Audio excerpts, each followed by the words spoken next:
Selamat datang di podcast Malam Kamu Nggak Sendirian. Dengan saya Muhammad Insan dan Saya Arya Bima Wirayuda. kami akan membawa kalian di mana kisah-kisah horor nyata dan misteri-misteri gelap terungkap di tengah malam. Malam ini kamu akan diajak masuk ke dunia lain yang sunyi, mencekam, dan selalu tak terlihat mata. Lewat suara kami akan bawa kamu mendengarkan cerita yang membuat bulu kuduk merinding dan mengingatkan bahwa di setiap keheningan malam mungkin kamu tidak benar-benar sendirian. Siapkan dirimu, matikan lampu, pakai headset kalau perlu. Karena malam ini kita akan mulai dan kamu tidak sendiri. Oke, Mas Bima punya kisah nyata gitu gak? Atau pengalaman pribadi gitu gak? Ada sih mas, kisah nyata yang ini kisah ini saya ambil dari tetangga saya yang berada di kampung. Kampung mana? Di sebuah Daerah mana? daerah di Wonogiri gitu aja lah. Wonogiri. Wonogiri. Dah, langsung aja ini ya. Langsung aja. Oke. Nah, ini bermulai pada tahun 2019 awal. Beberapa tahun yang lalu ini. Ya udah lumayan. Itu waktu saya SMA kalau nggak salah. SMA. 2019. Langsung saja. Nah, ini kisah nyata yang dialami satu keluarga di Wonogiri. Panggil saja keluarganya Pak Mamat. Nah, Pak Mamat ini adalah seorang pedagang bakso ya mas. Pedagang bakso keliling gitu. Iya, bakso keliling. Tapi dia merantau udah dari umur ini udah dari muda lah ya, ikut merantau dari ke Wonogiri ke Jakarta. Jadi kebanyakan orang Wonogiri itu merantaunya ke Jakarta biasanya, jualan bakso. Pak Mamat itu udah merantau dari usia muda. Nah, dia itu pedagang bakso keliling menggunakan gerobak itu. Tapi ini bukan masalah usahanya Pak Mamat itu ya, tapi kita menceritakan apa yang dialami keluarganya Pak Mamat. Nah, Pak Mamat ini kan jualan bakso, dia keliling. Tapi pada waktu tahun 2019, pada puncak kejayaan Pak Mamat ini dia mempunyai 3 cabang. Puncak kejayaan bisnisnya itu. Ya, 3 cabang. Yang awalnya dia cuman keliling. Jadi Pak Mamat itu bisa memiliki 3 cabang bakso, mempunyai mobil, rumah yang bagus itu semenjak anak-anaknya meninggal. Jadi Pak Mamat ini mempunyai 1 istri dan 2 orang anak cowok-cowok. Yang waktu itu yang satu kelas SMP, yang satunya masih sekolah SD, masih kecil berarti. Nah, kejadian ini bermula saat anaknya yang nomor 2 itu sebelum mengalami hal tragis, dia mengalami mimpi-mimpi atau sering diganggu oleh makhluk yang katanya badannya besar. Jadi sebelum kejadian anaknya yang nomor 2 Pak Mamat ini meninggal, nah anak nomor 2 itu sering diganggu walaupun sedang di dalam rumah ataupun siang hari. Jadi diganggunya itu nggak cuman lewat langsung ya, tapi juga secara mimpi. Nah, waktu itu kan anaknya Pak Mamat yang nomor 2 ini mau berangkat sekolah. Nah, naasnya waktu perjalanan berangkat sekolah ini anaknya Pak Mamat yang nomor 2 ini kecelakaan motor. Habis itu kan otomatis Pak Mamat pulang dari perantauannya di Jakarta ya untuk berduka lah, soalnya anaknya nomor 2 itu kan, soalnya yang di rumah itu cuman istri Pak Mamat sama anaknya yang nomor 1 sama 2. Jadi Pak Mamat ini keadaannya merantau, dia itu jarang pulang, paling pulang itu pas waktu lebaran. Nah, mendapat kabar yang anaknya menjadi korban kecelakaan tadi, Pak Mamat langsung pulang. Nah, jadi waktu para warga atau kalau yang orang Jawa sebutnya kan Mbah Mudin memandikan jenazahnya anaknya Pak Mamat ini mengalami kejanggalan yang nggak biasa dialami oleh orang-orang yang meninggalnya secara wajar gitu loh. Jadi yang pertama itu di warna tubuhnya anaknya Pak Mamat ini. Kenapa Mas itu? Kan dia kecelakaan motor kan Ya. hari itu juga kan langsung dikuburkan, tapi warna badannya anaknya Pak Mamat ini agak kehijau-hijauan. Nah habis itu kan mungkin ya orang kampung ya udahlah, mungkin ya memang ada apa, nggak terlalu dipikir atau terlalu permasalahkan lah. Bentar Mas, hijau itu seluruh tubuh gitu Mas? Iya, jadi hijaunya bukan yang hijau banget gitu, enggak, cuman kayak samar-samar gitu, tapi itu seluruh tubuh. Nah, lanjut cerita. Habis anaknya Pak Mamat yang kedua meninggal, nah itu sebenarnya banyak hal-hal yang kecil-kecil yang janggal sih yang terjadi sehabis berpulangnya anaknya Pak Mamat yang kedua ini. Nah itu giliran anaknya yang nomor 1 yang pertama. Sebelumnya anak Pak Mamat yang nomor pertama ini juga mengalami gangguan dan kejanggalan yang dialami, mungkin dibilang nggak wajar sih yang dialami. Ya istilahnya diganggu makhluk halus lah, entah itu Ya, kejadian nyata hampir sama ya kayak pokoknya anaknya Pak Mamat dua ini hampir sama. Jadi sebelum nomor 2 belum kecelakaan dan nomor 1 ini sebelum ketabrak, ini juga meninggal, ini kan juga ketabrak. Itu mengalami hal-hal yang sedikit di luar nalar sih sebenarnya. Nah anaknya Pak Mamat yang nomor 1 ini kan juga mengalami kecelakaan gak berselang lama dari anaknya Pak Mamat yang nomor 2. Kalau Pak Mamat nomor 2 itu kan karena jatuh naik motor, tapi anaknya Pak Mamat yang nomor pertama ini karena ketabrak truk waktu dia mau menyeberang ke sebuah Indomaret. masih kecil ya itu ya. Itu kan masih sekitar SMP mau ke SMA. Tadi kan SD.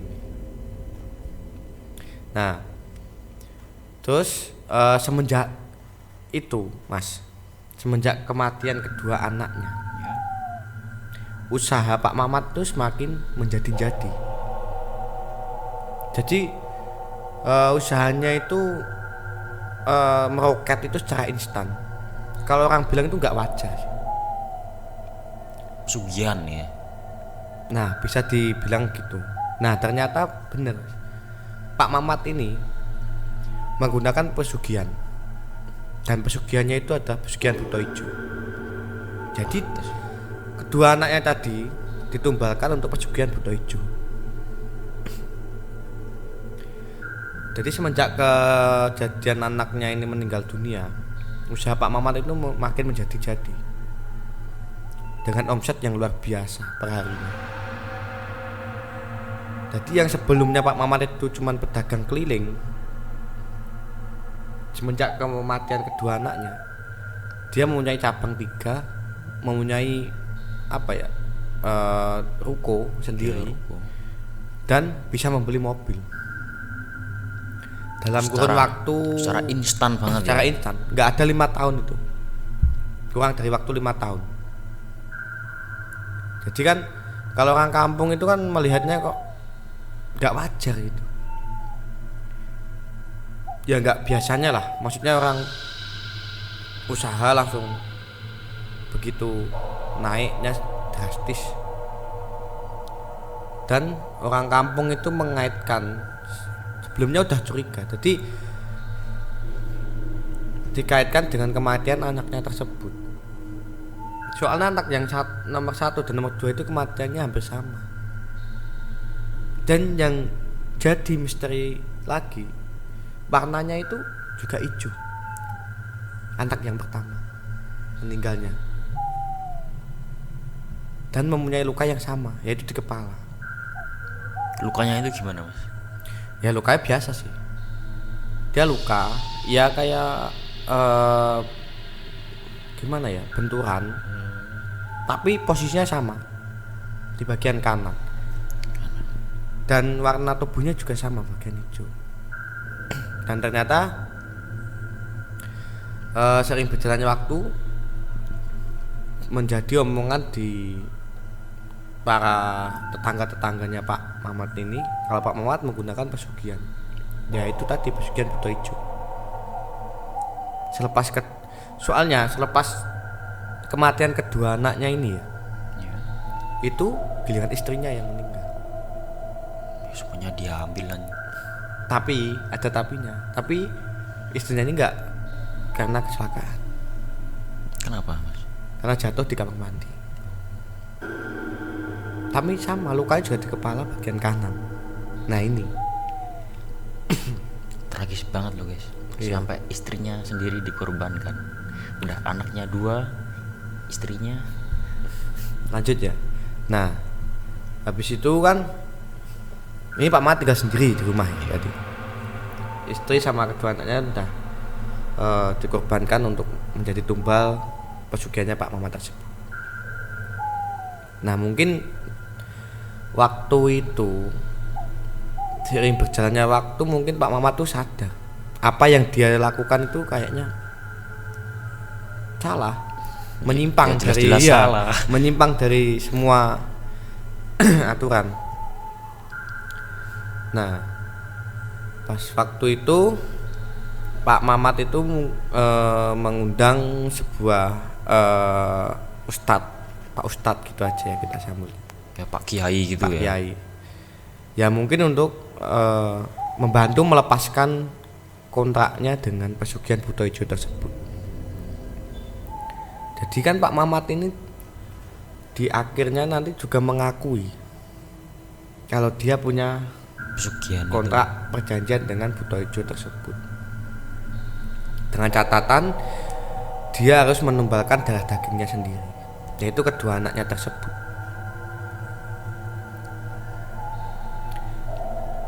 Dan setelah itu mungkin ya di rumah Pak Mamat itu waktu itu malam Selasa Kliwon itu mengadakan sebuah kayak pengajian kecil-kecilan lah. Ya mungkin bertujuannya untuk itu sih, memutuskan ikatan kontrak maupun bertobat lah ya, Pak Mamat ini. Makanya Pak Mamat ini mengundang atau memanggil ustadz untuk meruqyah dirinya. Jadi rame-rame ya di rumah itu? Ya apa cuma gak rame ustadz? sih, Pak Mamat, keluarganya sama paling tetangga dekat-dekatnya aja. Nah waktu acara itu berlangsung tuh sebenarnya banyak kejanggalan. Jadi kayak waktu pas pembacaan doa itu banyak kaca-kaca jendela itu yang pecah sendiri gitu. Dar. Dan mistisnya lagi itu banyak bangkai tikus mati di sekitar halaman Pak Mamat tersebut. Jadi sebelumnya itu nggak ada. Pas sebelum acara itu dimulai itu semuanya tenang-tenang aja sih, suasananya biasa. Tapi waktu acara itu dimulai, nah baru itu semua terjadi. Nggak cuman itu aja sih, sebenarnya itu ada banyak hal-hal yang janggal, kayak angin tapi cuma di daerahnya rumahnya Pak Mamat, benda berjatuhan, kayak suara, tapi nggak tahu sih suara apa yang dimaksud. Soalnya kan yang di situ cuma beberapa orang, jadi nggak semua diundang di acaranya tersebut. Nah itu berlalu. Terus lanjut itu Mas, peran Pak Kiainya itu tadi Mas. Ya mungkin dia kan intinya itu kan meruqyah dan memutus kontrak atau perjanjian yang sudah Pak Mamat buat. Nah dan harunya lagi itu hampir tengah malam ya, pas waktu acara itu masih berlangsung, seketika tubuh Pak Mamat itu kayak lama-lama membesar dan badannya itu kayak kejang, membesar, badannya kejang. Lalu dia dikasih ke kamar, dibantu dengan ustadz. Ya mungkin dengan dikasih minum air itu di gelas, dengan mungkin ya udah dibaca-bacain. Nah waktu pas Pak Mamat disuruh minum airnya tersebut, kan dia itu matanya melotot tuh, dia agak kejang gitu.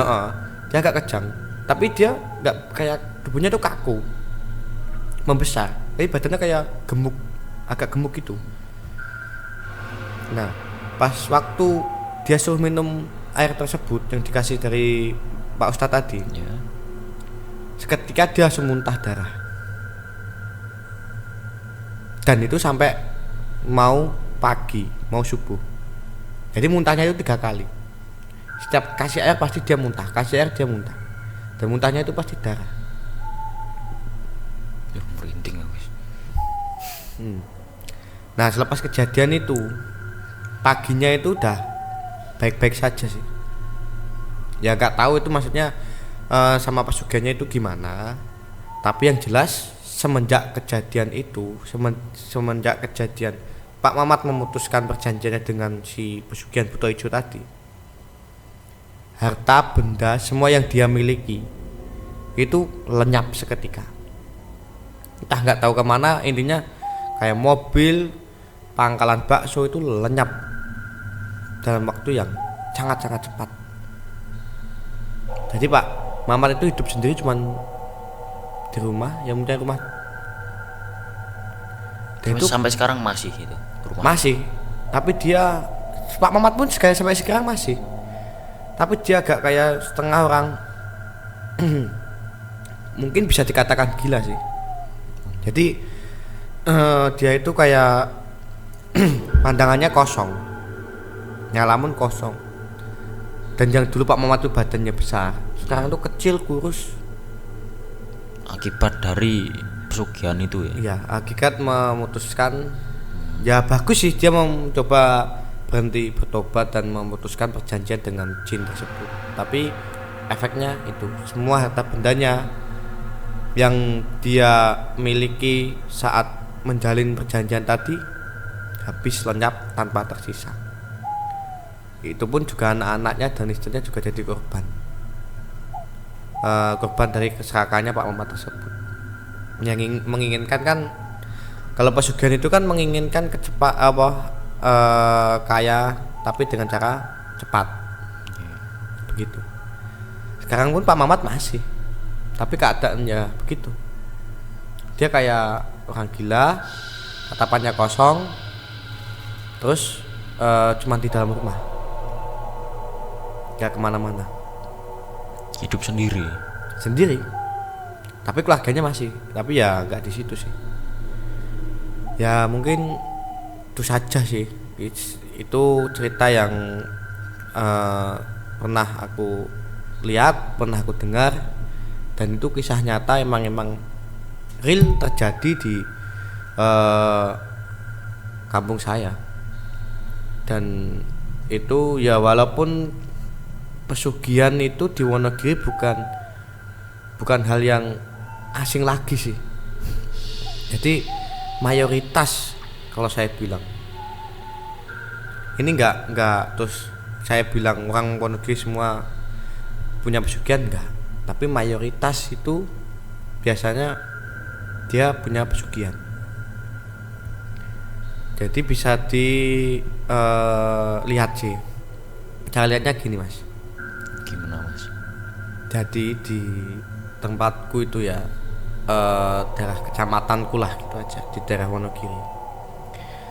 Pas kalau dia ekonominya bagus, gimana ya, intinya dia dibilang kaya,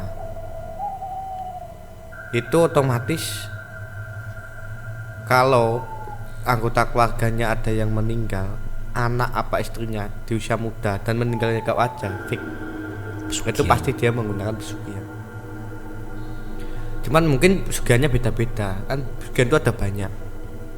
Salah satunya tadi apa itu mas? Buto ijo, Pesugihan buto ijo gitu.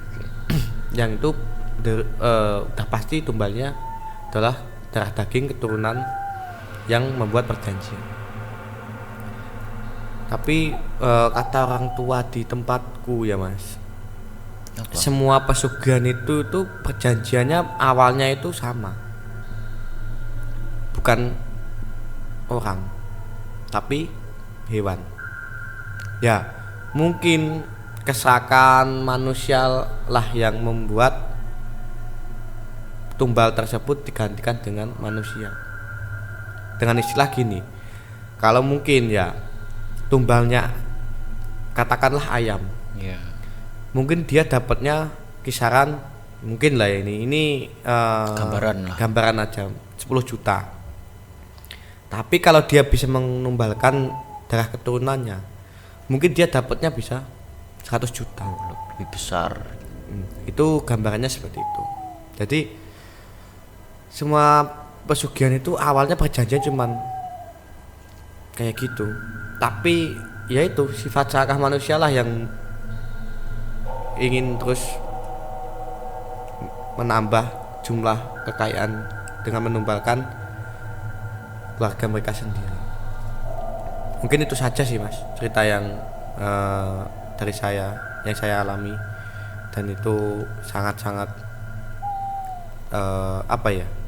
membuat saya berpikir sih. Jadi kerasnya dunia itu sangat-sangat, apalagi dunia bisnis itu, bisnis perdagangan. Mungkin itu aja sih. Oke, itu tadi cerita dari Mas Bima ya. Gimana menurut kalian? Cukup menegangkan apa tidak? Aku aja sampai merinding. Oke, mungkin itu saja cerita malam ini, mungkin sudah berakhir ya. Tapi siapa tahu ada yang berdiri di balik punggungmu atau memperhatikanmu secara diam-diam. Hati-hati ya, karena malam kamu gak sendirian.